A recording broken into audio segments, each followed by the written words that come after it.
Hello mga friends ni Tin. Itong mga ingredients na to will make vegetables spring roll with matching ground beef. So of course, this is the first. And our ingredients. Meron na akong shredded. I-shred ko na siya yung cabbage and my carrots. So, mag-slice tayo ng ating onions para sa ating vegetables beef Shanghai.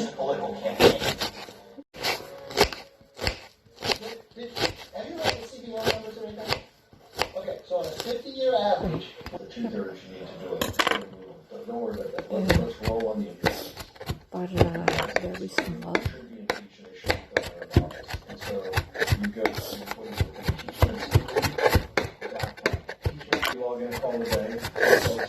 Na rin natin yung ating onions. You can use onion or chives.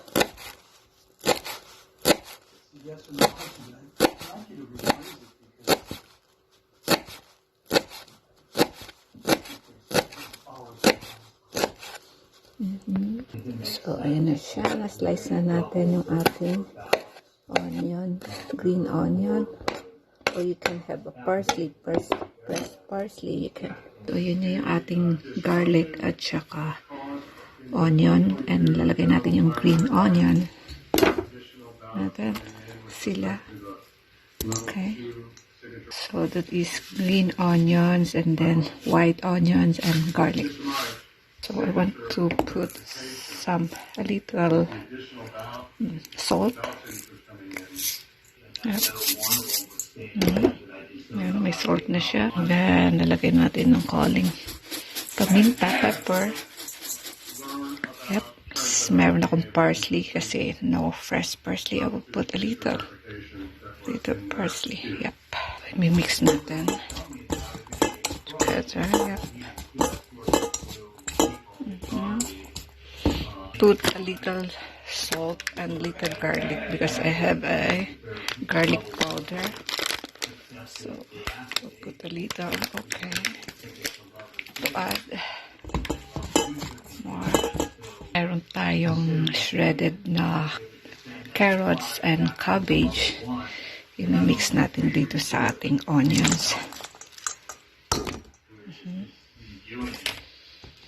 Then, mix natin sila. Need to mix good. Yeah. Mix natin sila mabuti. Ito na yung vegetables natin. Tapos i-set aside natin. Meron akong 1 egg. So, i-beat natin yung 1 egg.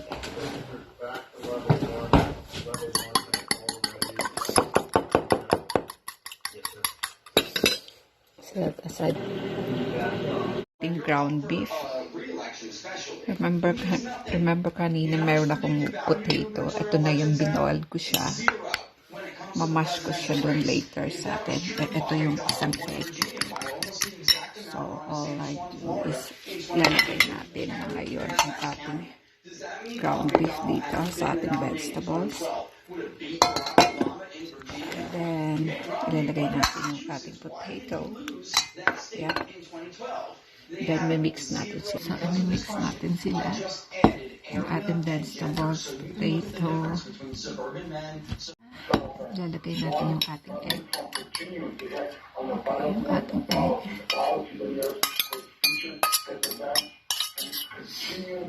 And ilalagay natin ng a little sugar. Half teaspoon. Yeah.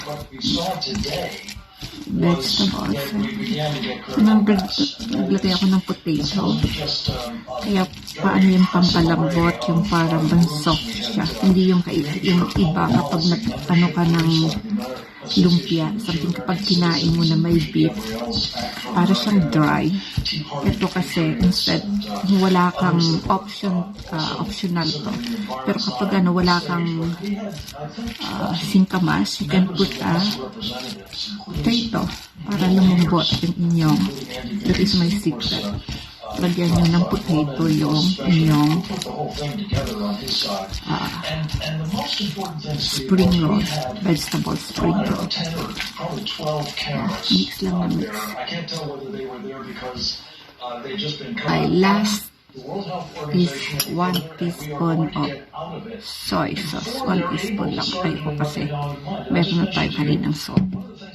Kaya hindi ako naglalagay na masyado ng soy sauce kasi iitim, mukhang itim kapag nagluto. Hindi mo makikita yung gulay.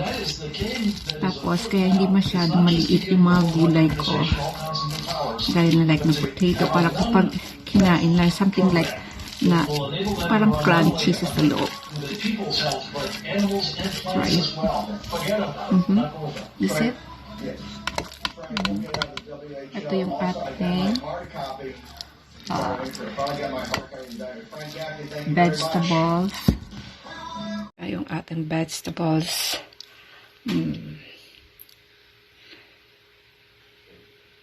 Vegetables, beef, spring roll. So, irarap na natin siya. Ating vegetables, beef, spring roll. At babalat na natin. So, we'll get 1 tablespoon. Yeah, question. Look at that. There's a lot of vegetables. You can see the vegetables. Question. Bakit?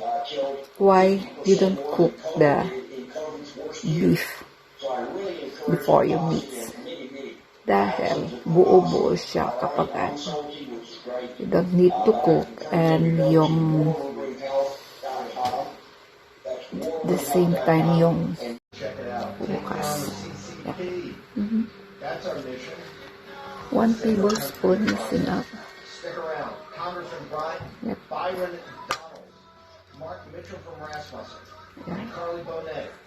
Yeah. Sinalow fire. Yep. Ganyan. Ganyan lang. Then, pwede namang ganyan nyo. Okay. That's it. And then, just lock it. Spring roll, my dear. Yep.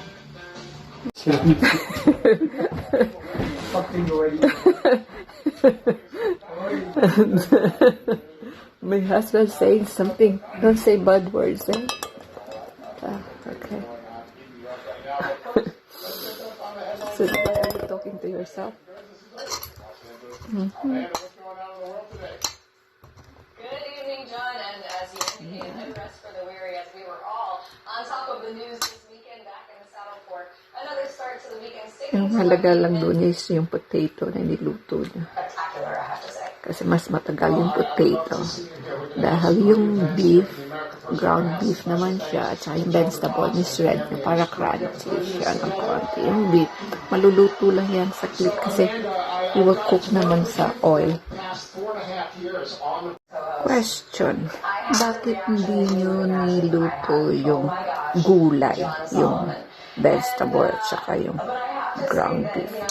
So, di siya maluluto kapag pinray. No, maluluto siya para yung vegetables is crunchy. At saka yung ground beef, maluluto din yan kasi hindi naman ito makapal na makapal.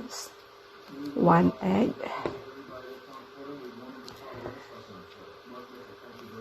And then 1 potato. So, makakagawa na tayo ng 1 kilo lang yung ating ground beef. So, plus yung 12 natin na plastic, 12, 24, plus 13, 37 yung nagawa natin. So sisipit natin tayong 12.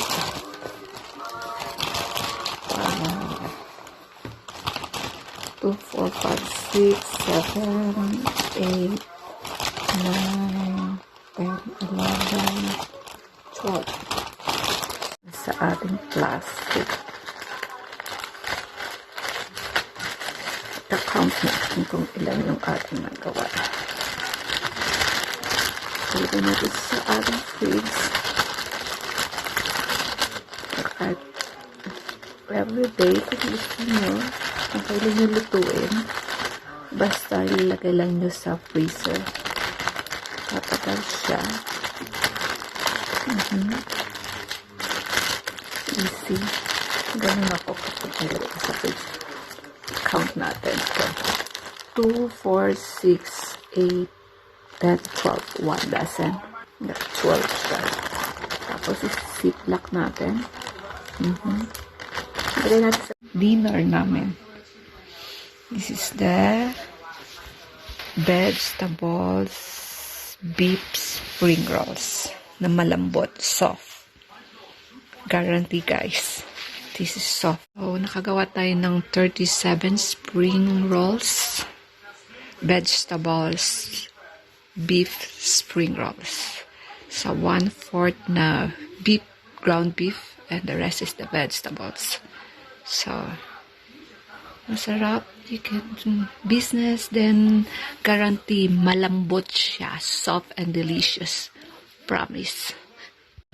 Boil the oil. Pakuluin muna yung oil and then lalagay yung ating siomai. Pagkulo na yung oil.